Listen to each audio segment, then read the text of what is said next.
Magandang gabi kaibigan. Welcome sa Pampatulog Stories.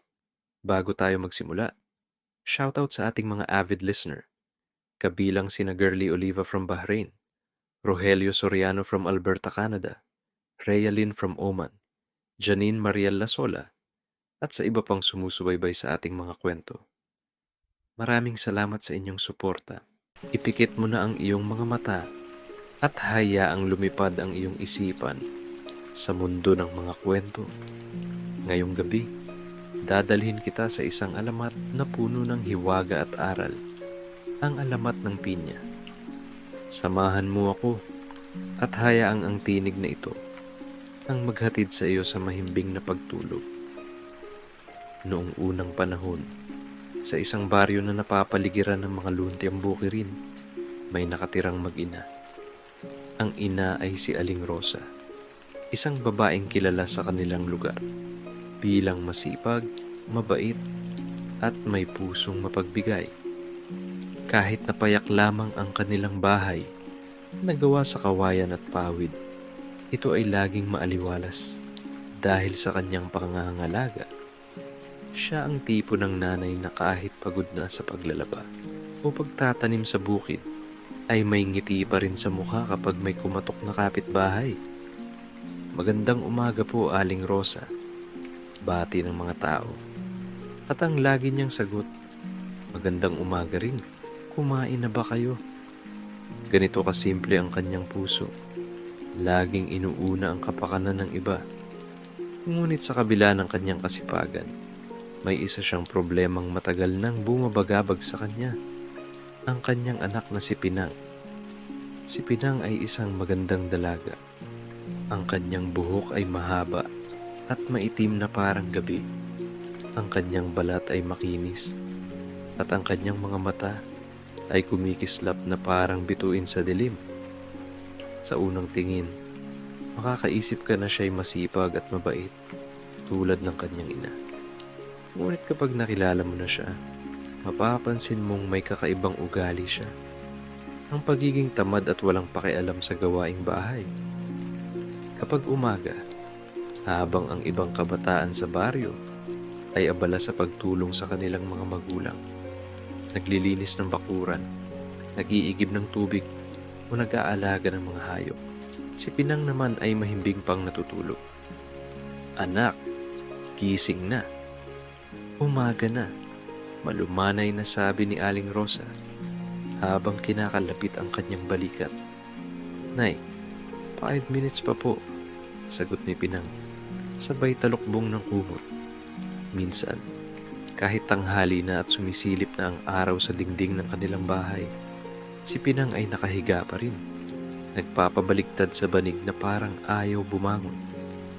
Kapag inuutusan naman siya, laging may reklamo. Pinang, pakikuha ng tabo sa may poso. Utos ng ina. Nay, hindi ko po makita. Nasaan ba yun? Sagot ng dalaga. Pinang, pakihugasan mo naman ang mga plato para makapagluto na ako. Nay, hindi ko po alam kung nasaan ang sabon. At kapag nakatakas siya sa mga gawaing bahay, agad siyang lalabas para maglaro. Mahilig siyang sumama sa mga kabarkada, makipagkwentuhan, at minsan ay manood lang ng mga nagtatrabaho sa bukid. Sa halip na tumulong, siya ay nakaupo lamang sa lilim ng puno, nakikinig sa huni ng mga ibon, o kaya ay tumatawa sa mga simpleng biro ng mga bata. Kahit ganoon, mahal na mahal siya ng kanyang ina. Madalas ay mapapailing si Aling Rosa, ngunit hindi siya sumusuko. Balang araw, bulong niya sa sarili habang naglalaba. Matututo rin ang anak ko.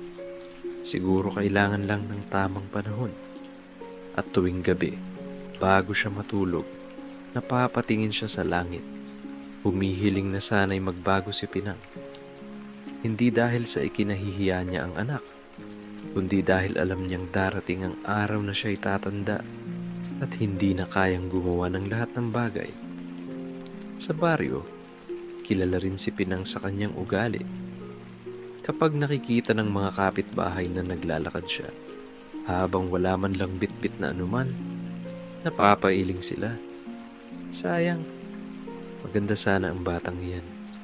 Pero parang hindi natuto sa gawaing bahay. Bulong ng isang ali. Oo nga, sana katulad siya ng kanyang ina. Ang sipag-sipag ni Aling Rosa, sagot ng isa pa. Pero kahit ganito ang mga bulungan, wala namang lantaran na nanghuhusga. Alam nila na bata pa si Pinang at baka balang araw ay magbago rin. Isang hapon, habang nagwawalis si Aling Rosa, tinawag niya ang anak. Pinang, halika nga, tulungan mo ako rito. Dahan-dahang lumapit ang dalaga, nakasimangot. Nay, ang init po. Hindi ba pwede bukas na lang? Napahinto si Aling Rosa. Huminga ng malalim at ngumiti na lang. Sige anak, ako na lang muna. Pero sana matuto ka ring tumulong. Nagpatuloy siya sa pagwawalis habang si Pinang ay muling umupo sa lilim ng puno. Sa mga sandaling iyon, hindi pa alam ni Pinang na ang kanyang pagiging palareklamo at walang pakialam ay magbubunga ng isang bagay na magbabago hindi lang sa kanya kundi sa buong bayan. Sa ngayon, payapa pa ang kanilang buhay. Ang araw ay sumisikat, ang mga ibon ay umaawit, at ang mga kapitbahay ay masaya sa kanilang mga gawain. Ngunit sa kanilang munting bahay, may isang lihim na suliranin, isang ina na laging nag-aalala, at isang anak na hindi pa natututo. At doon nagsisimula ang kwento. Ang alamat na magbibigay ng aral hanggang sa kasalukuyan. Tahimik at payapa ang baryo ni Aling Rosa at Pinang.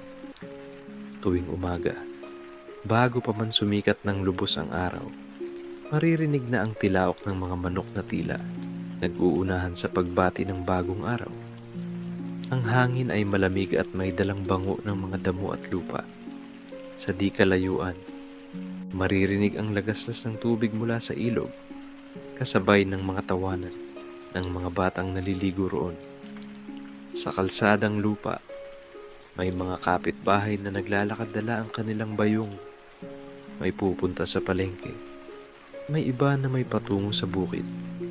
Ang bawat isa ay nagbabatian. Magandang umaga po. Magandang umaga rin. Ingat kayo sa pagtatrabaho. Ganito kasimple at kasaya ang buhay sa baryo. Walang ingay ng sasakyan. Walang pagmamadali. At walang init ng lungsod. Tanging halakahakan, huni ng mga ibon, at pagaspas ng hangin sa mga punong niyog ang maririnig. Ngunit sa bahay ni Aling Rosa, medyo kakaiba ang eksena. Maaga pa lang ay gising na si Aling Rosa. Nag-iigib ng tubig, nagluluto ng kanin sa palayok, at naghahanda ng agahan.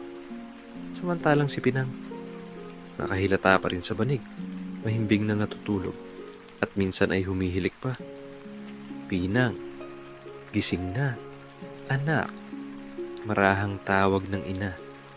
Nay, ang aga pa po. Pwede ba mamaya na? Sagot ni Pinang, sabay talukbong ng kumot sa muka. Napailing na lamang si Aling Rosa. Hay naku, itong batang ito. Bulong niya sa sarili habang patuloy na inaayos ang kalan. Habang naglalakad siya palabas ng bahay dala ang timba, nasalubong niya ang kapitbahay na si Mang Cardo na may dalang kariton ng gulay. Magandang umaga, Aling Rosa, bati nito. Magandang umaga rin po, Mang Cardo. Magiliw na tugon ng ina. Napatingin si Mang Cardo sa loob ng bahay. Si Pinang ba? Tulog pa rin? Napangiti si Aling Rosa, bahagyang napapailing. Opo, mahirap pong gisingin. Siguro po nananaginip na naman ng kung ano-ano. Tumawa si Mang Cardo. Aba, kung ako'y nanay niyan, matagal ko nang pinalo ng walis. Pero mabuti na lang at kayo'y matiisin. Bata pa naman po siya, sagot ni Aling Rosa, kahit ramdam ang bigat sa kanyang puso. Baalang araw, natututo rin siya. Samantala, sa loob ng bahay, unti-unti nang nagigising si Pinang. Hindi dahil gusto niya, kundi dahil narinig niya ang mga batang naglalaro sa labas. Ano kaya ang nilalaro nila? Tanong niya sa sarili. Lumabas siya ng bahay, nakangiti, at hindi man lang nag-ayos ng buhok. Hoy, anong nilalaro niyo? Tanong niya sa mga bata. Taguan, sigaw ng isa. Sali ako, sagot ni Pinang na agad tumakbo. Kahit hindi man lang tinulungan ang kanyang ina sa mga gawaing bahay. Napailing si Aling Rosa mula sa malayo habang pinapanood ang anak. Kinahapunan, matapos magtrabaho sa bukid, bumalik si Aling Rosa na pagod na pagod. May dala siyang ilang gulay at bigas mula sa kanyang pinagtrabahuhan. Pinang, anak, tawag niya habang inaayos ang dala. Pakisindihan mo na nga ang kalan at magluluto na ako ng hapunan. Nay, hindi ko po alam kung nasaan ang posporo, sagot ni Pinang. Nakaupo sa may pintuan habang naglalaro ng bato-bato. Nasa ibabaw ng mesa, anak, sagot ni Aling Rosa. Hindi ko po makita. Nay, muling reklamo ni Pinang. Kahit kitang kita ito ng kanyang ina mula sa lamesa. Napabuntong hininga si Aling Rosa. Hay naku anak, kung lahat na lang ay itatanong mo kung nasaan, paano ka na kapag wala ako? Pero hindi siya sinagot ni Pinang. Nagkibit balikat lamang ito at muling bumalik sa paglalaro. Sa mga oras na iyon, ramdam ni Aling Rosa ang bigat ng kanyang sitwasyon. Mahal na mahal niya ang anak, ngunit batid niya ring hindi pwedeng palaging ganito. Alam niyang darating ang araw na hindi na niya kayang gawin ang lahat at si Pinang ay kailangang matuto. Habang nakatingin siya sa anak, napabulong siya ng dasal. Panginoon, bigyan niyo po ng pagkakataon ng aking anak na matutong magmasid at kumilos. Sana po'y dumating ang araw na hindi na siya palaging nagtatanong ng nasaan, kundi matutong humanap at gumawa ng paraan. Sa sandaling iyon, tila may malamig na simoy ng hangin na dumaan sa kanilang bakuran. Dahan-dahan itong dumampi sa mukha ni Aling Rosa at saglit siyang napangiti. Hindi niya alam na iyon ay simula ng pagbabagong magaganap sa kanilang buhay. Kinagabihan, habang nakahiga si Pinang, pinangarap niyang sana'y wala na siyang kailangang gawin bukas. Sana'y hindi siya utusan ng kanyang ina. Sana'y puro laro at pahinga lamang ang kanyang buhay. Ngunit sa kanyang pag-idlip, tila may narinig siyang tinig. Isang malamig at banayad na bulong. Mag-ingat ka sa iyong hiling, Pinang. Lahat ng bagay ay may kapalit. Nagulat si Pinang at nagmulat ng mata. Sino yon? Bulong niya. Ngunit nang tumingin siya sa paligid, tanging ang katahimikan ng gabi at huni ng kuliglig ang kanyang narinig. Kumapit siya sa kanyang kumot at muling pumikit. Iniisip na baka guni-guni lang niya iyon. Ngunit hindi niya alam. Ang kanyang buhay ay magsisimula ng magbago. Mula nang mapansin ni Aling Rosa ang pag-iiba ng ugali ng kanyang anak na si Pinang, lalo siyang nag-alala. Dati, masayahin at masigla ang dalaga. Ngayon, tila ba nawalan siya ng gana sa mga gawaing bahay. At higit pa roon, naging palaasa at mabilis mainis kapag may iniuutos. Isang hapon, habang mainit ang sikat ng araw at dumadampi ang malamlam na simoy ng hangin mula sa bukid, tinawag ni Aling Rosa ang kanyang anak. Nakaupo siya sa harapan ng kanilang maliit na bahay. Nagawa sa kawayan, may bitbit na basket ng mga gulay na dala mula sa palengke. Pinang, halika rito anak, mahinahong wika ni Aling Rosa. Ngunit may bakas ng pagod sa kanyang tinig. Lumapit si Pinang, mabagal, halos tinatamad na humakbang. Nakayuko siya at tila walang interes sa kung anong sasabihin ng kanyang ina. Anak, kailangan mong matutong tumulong sa bahay, sabi ni Aling Rosa habang dahan-dahang inilalapag ang basket. Hindi habang buhay ay ako na lang ang gagawa ng lahat. Kapag wala ako, paano ka na? Napakunot ang noo ni Pinang. Inay, bakit ba ako palaging inuutusan? Ang dami ko namang ibang gustong gawin. Gusto kong makipaglaro sa mga kaibigan ko. Gusto kong magpahinga. Hindi ba pwede yun? Umiling si Aling Rosa. Anak, hindi lahat ng oras ay laro. Kung gusto mong maging responsable at handa sa buhay, kailangan mong magsimula sa maliliit na bagay. Sa pagtulong dito sa bahay. Huminga ng malalim si Pinang. Napatingin siya sa paligid.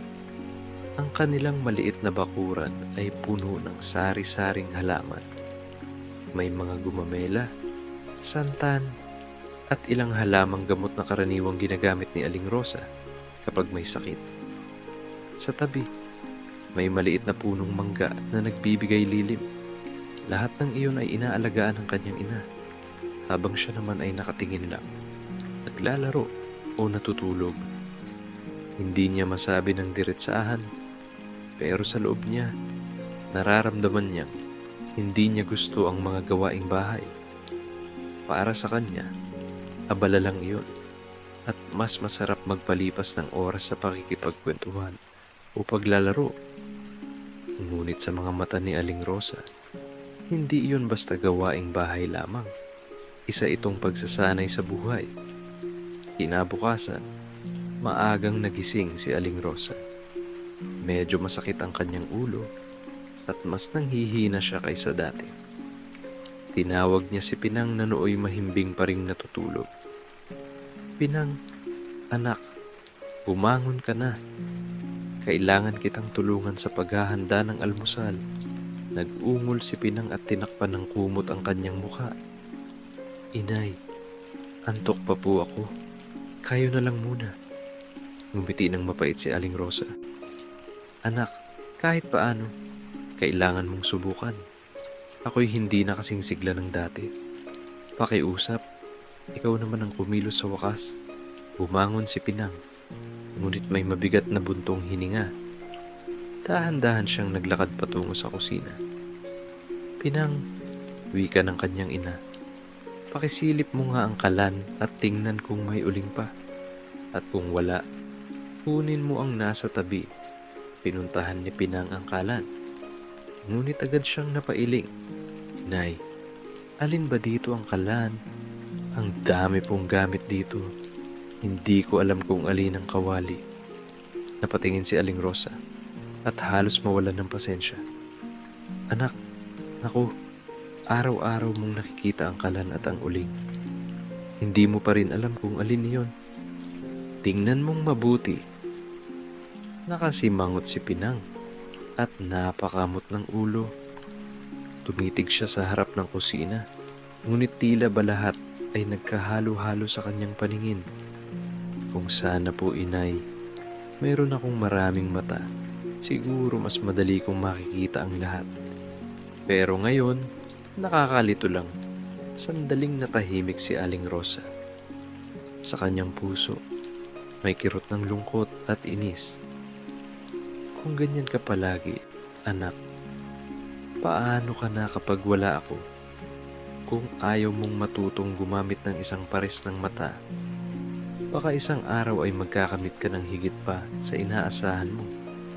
Hindi na unawaan ni Pinang ang binitawang salita ng kanyang ina. Ngunit iyon ang simula ng pagbabago na hindi na mababawi pa. Pagkatapos ng insidenteng iyon, naupo si Pinang sa ilalim ng punong mangga. Tinitingnan niya ang mga dahon na sumasayaw sa hangin. Bakit ba kailangan pang mag-aral ng mga gawaing bahay? Hindi ba sapat na may ina ako? Bakit ako pa? Hindi niya alam na mula sa malayo, may mga kapitbahay na nakatingin. Naririnig nila ang usapan ng mag-ina at napapailing. Sayang ang bata, huluong ng isa. Kung hindi lang siya tamad, siguradong magiging magaling siyang katulong sa ina niya. Ngunit sa halip na magbago, lalo lamang nadagdagan ng inis sa puso ni Pinang. Sa kanyang isip, Siya'y bata pa at karapat-dapat lamang na makapaglaro at magpakasaya. Hindi niya alam na ang mga salita ng kanyang ina ay nagsisilbing paalala, isang babala na malapit ng maging totoo. Lumipas ang ilang araw matapos ang unang pagtatangka ni Aling Rosa na turuan si Pinang. Sa halip na matuto, tila mas lalo pang umiiwas ang dalaga sa mga gawaing bahay. Kapag inuutusan siya, palagi niyang sinasabi, "Hindi ko makita, inay. Hindi ko alam kung alin ang gamit na iyan. Nakakalito po.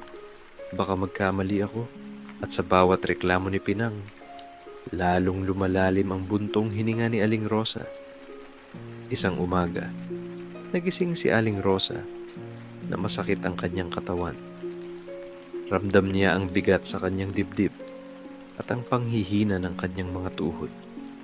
Pilit siyang bumangon upang maghanda ng agahan, ngunit halos mabitawan niya ang kawali sa kanyang kamay.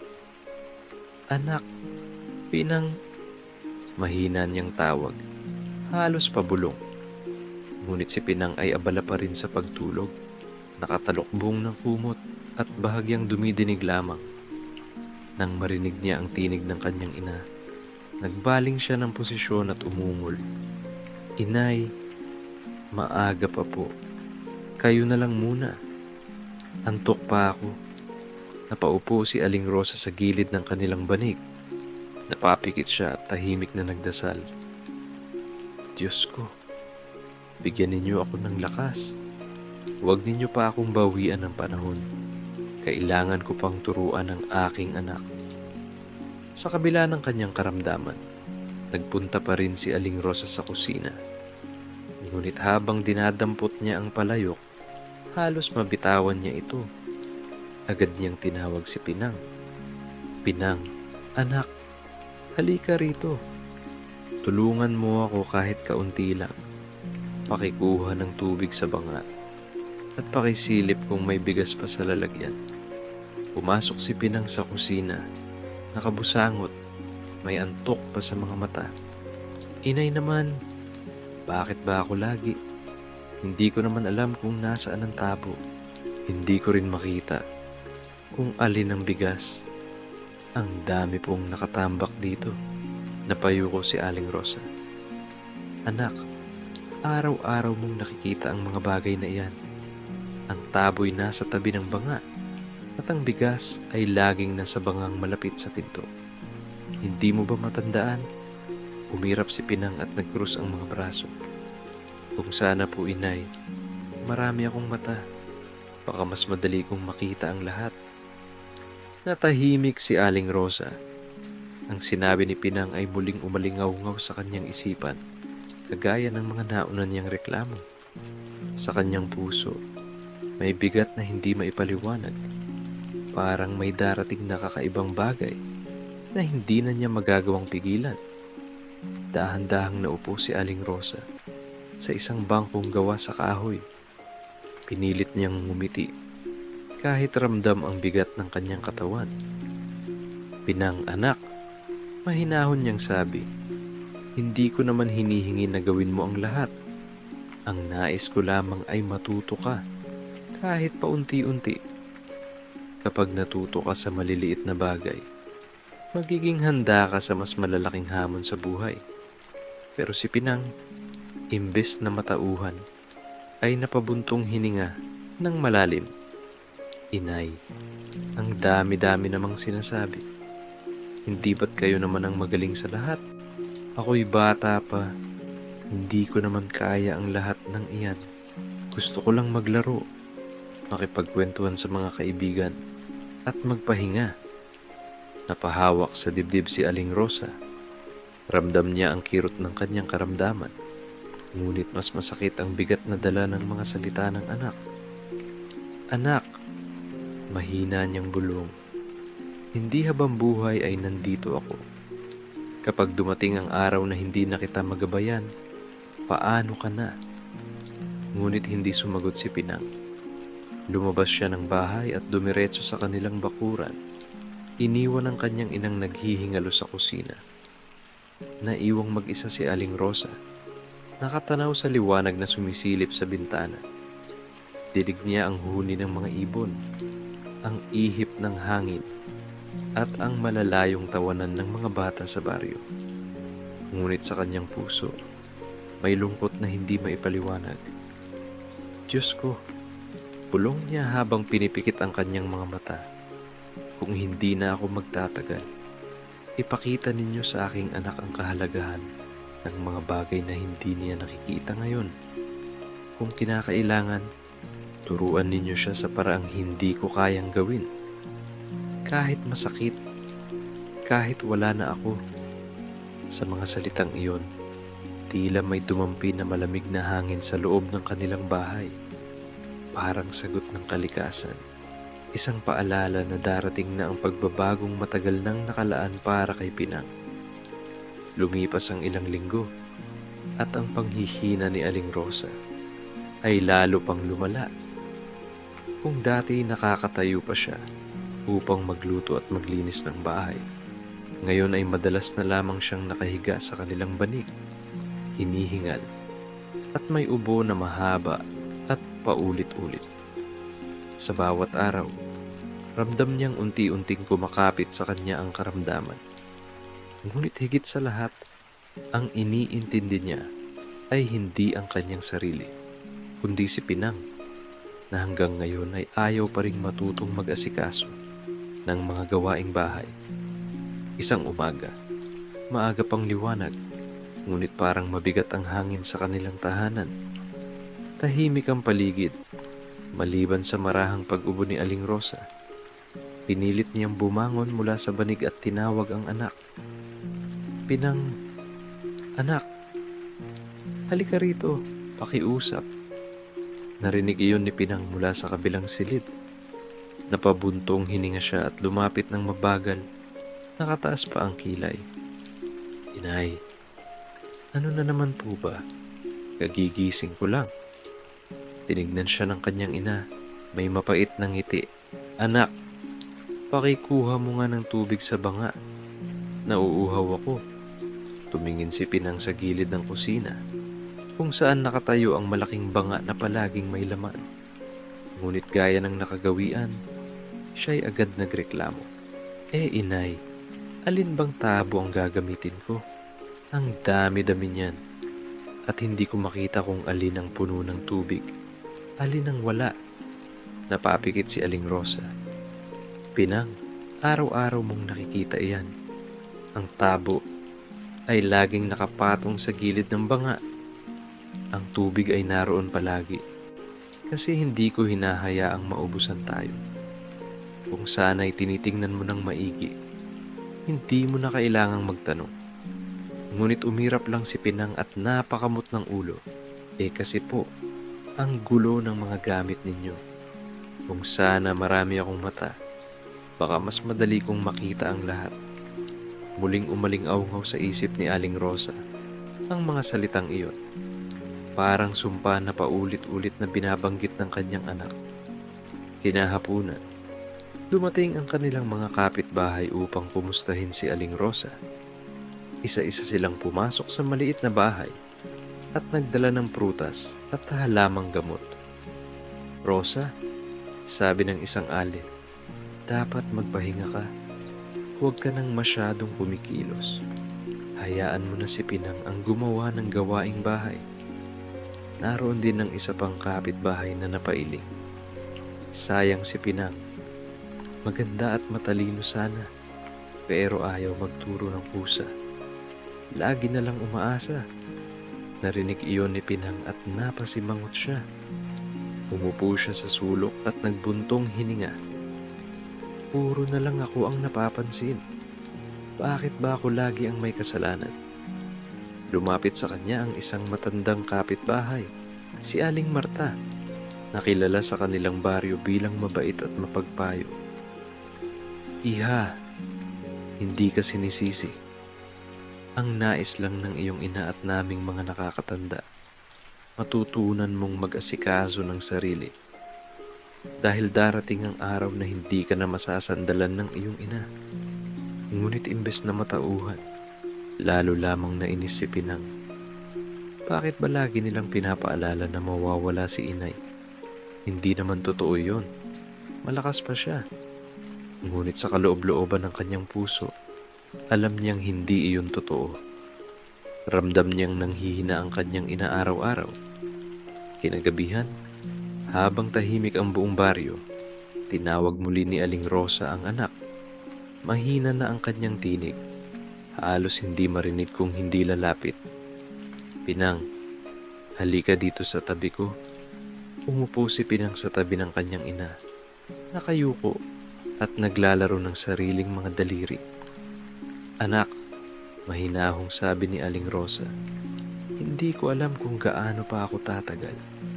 Kaya't pakiusap, matuto kang tumingin ng maigi sa mga bagay-bagay. Huwag kang laging umaasa na may magsasabi sa iyo. Kailangan mong matutong gumamit ng iyong mga mata. Napakunot ang noo ni Pinang. Inay, bakit ba lagi kayong ganyan magsalita? Parang pinaghahanda ninyo ako na mawawala kayo. Hindi ko po kaya iyon. Ayaw kong isipin. Ngumiti si Aling Rosa, kahit may luha sa gilid ng kanyang mga mata. Anak, lahat tayo'y may katapusan. Ang mahalaga ay natututo kang tumayo sa sarili mong mga paa. Kung lagi kang nagrereklamo na hindi mo makita, hindi mo alam, baka dumating ang oras na hahanapin mo ang mga bagay, pero hindi mo na talaga sila makikita. Tatahimik si Pinang. May kirot sa kanyang dibdib, ngunit ayaw pa rin niyang aminin. Makalipas ang ilang araw, lalo pang nanghina si Aling Rosa. Hindi na siya makabangon mula sa banig. Si Pinang naman, kahit pilit tinutulungan ng kanyang ina, ay palaging naguguluhan at nagrereklamo. Inay, alin po ba ang panghalo dito sa sabaw? Hindi ko makita. Inay, nasaan na po ang asin? Ang dami pong bote dito. Inay, alin ba ang kawali? Nakakalito po. At sa bawat tanong, tila ba unti-unting pinupuno ng kalungkutan ng puso ni Aling Rosa. Hanggang sa isang gabi, sa gitna ng katahimikan ng baryo, habang nakatingin sa mga bituin, muling nagdasal si Aling Rosa. Panginoon, kung ito na ang huli kong pagkakataon, turuan ninyo nawa ang aking anak. Bigyan ninyo siya ng mga mata na hinahanap-hanap niya. Kahit masakit, kahit wala na ako, basta matuto siya. Sa pagluha ng kanyang ina, nakatulog si Pinang sa tabi niya. Walang kamalay-malay na ang mga salita ng kanyang ina ay magiging simula ng kanyang pagbabago. Isang pagbabagong mag-iiwan ng bakas sa buong bayan. Kinabukasan, habang si Aling Rosa ay nakahiga pa rin sa kanyang banig, ramdam niya ang bigat ng katawan. Mahina siya, pero pilit pa ring umaasa na matututo si Pinang na kumilos at mag-alaga ng bahay.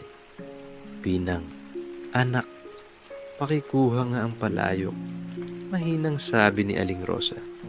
Ngunit gaya ng dati, sumagot si Pinang ng, ay nanay, hindi ko alam kung saan po iyon.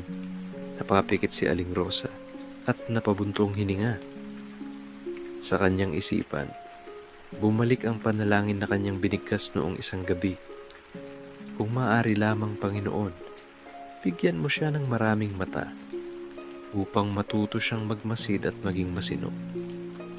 Lumipas ang oras at napansin ni Aling Rosa na hindi na niya marinig ang yapak ng kanyang anak. Tahimik ang buong bahay. Tinawag niya, Pinang, anak, nasaan ka? Ngunit walang sumasagot. Huling niyang tinawag, mas malakas, Pinang, huwag mo akong pagbibiruan. Lumabas ka na. Bumangon si Aling Rosa kahit mahina at tinungo ang paligid. Wala si Pinang sa kusina. Wala rin siya sa bakuran ni sa harap ng bahay. Para bang naglaho na lamang siya na parang bula. Habang naglalakad si Aling Rosa sa kanyang bakuran, nakaramdam siya ng malamig na simoy ng hangin. Tila may bulong ang hangin na dumampi sa kanyang tenga. Nanay, napalingon siya, ngunit wala siyang nakita. Ang tanging naroon ay ang lupa na malinis at isang kakaibang liwanag na tila kumislap saglit at agad ding nawala. Naupo si Aling Rosa at napahawak sa kanyang dibdib. Hindi niya maunawaan ang nangyari, pero damaan niya sa kanyang puso na ang kanyang anak ay hindi na tulad ng dati. May nagbago, may mahiwagang naganap. Sa mga gabing sumunod hindi siya makatulog. Tinitigan niya ang bakuran na para bang doon niya matatagpuan ang sagot. At sa kanyang puso, unti-unti niyang naramdaman ang bigat ng kanyang hiling. Isang panalangin hindi niya inaasahan ang magiging kapalit. Makalipas ang ilang araw ng pagtatanong at paghahanap, isang umagay napansin ni Aling Rosa ang kakaibang halaman na tumubo sa gilid ng kanilang bakuran. Hindi niya ito itinanim. Wala rin siyang nakikitang katulad nito noon. Ang mga dahon ay matutulis, nakatayo, at para bang nagbabantay. Lumapit siya at masusing tinitigan. At doon, sa gitna ng halaman, may namumuong maliit na bunga. Habang lumalaki ito, napansin niyang may mga tila maliliit na mata na nakakalat sa balat ng prutas. Napaluha si Aling Rosa. Naisip niya agad si Pinang. "Anak, ikaw ba ito?" Mahina niyang bulong. Naramdaman niyang muli ang malamig na dampi ng hangin at tila may bulong na dumaan sa kanyang pandinig. "Opo, nanay. Narito lang ako." Napaupo si Aling Rosa sa tabi ng halaman at doon siya umiyak ng tahimik. Hindi dahil sa galit, kundi dahil sa pangungulila at pagmamahal. Naalala niya ang lahat ng mga sandali na pinagsamahan nila ni Pinang. Ang kanyang mga biro, ang kanyang katamaran, ngunit higit sa lahat, ang kanyang pagiging anak na mahal niya. Mula noon, araw-araw niyang inalagaan ang halaman. Dinidiligan niya ito, kinakausap, at tinatratong para bang naroon pa rin si Pinang sa kanyang tabi. Dumating ang mga kapitbahay at nagtaka. "Aling Rosa, anong halaman iyan? Kakaiba ah." Ngunit hindi niya agad masabi ang totoo. Umiti lamang siya at tumingin sa langit. Habang lumalaki ang bunga, mas lalong malinaw na makikita ang mga mata sa balat nito. At nang tuluyang hinog ang prutas, doon niya binigkas ang pangalan. Pinya, mula sa pangalan ng aking anak na si Pinang. At mula noon, ang halaman ay tinawag na pinya. Isang bunga ng pagmamahal, ng dasal, at ng aral na hindi kailanman malilimutan. Habang tumatagal, hindi lamang isang halaman ang tumubo. Dumami ang mga pinya sa bakuran ni Aling Rosa. Ang mga buto nito, nang malaglag sa lupa, ay tumubo rin at nagkaroon ng sariling bunga. Ang dating bakuran na payak lamang ay unti-unting napuno ng mga halamang pinya. At ang mga tao sa baryo ay nagsimulang makinabang dito.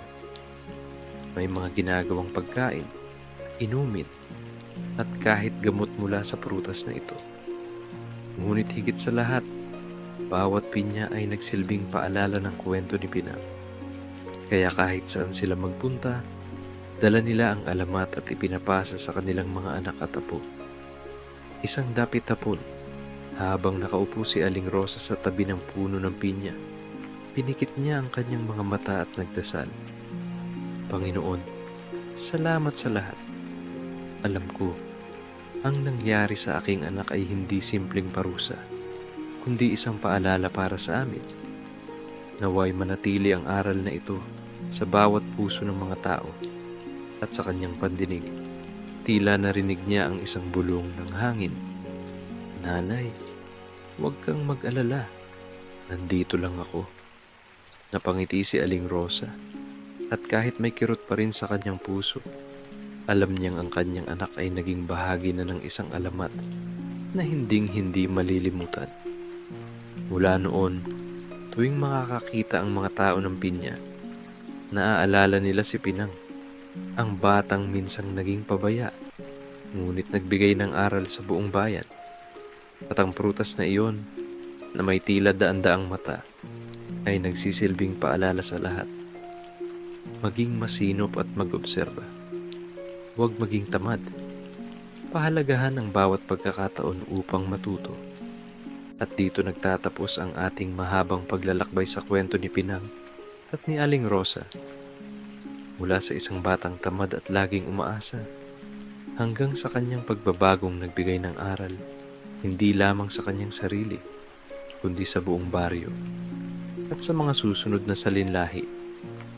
Ang alamat ng pinya ay hindi lamang tungkol sa isang prutas na may maraming mata.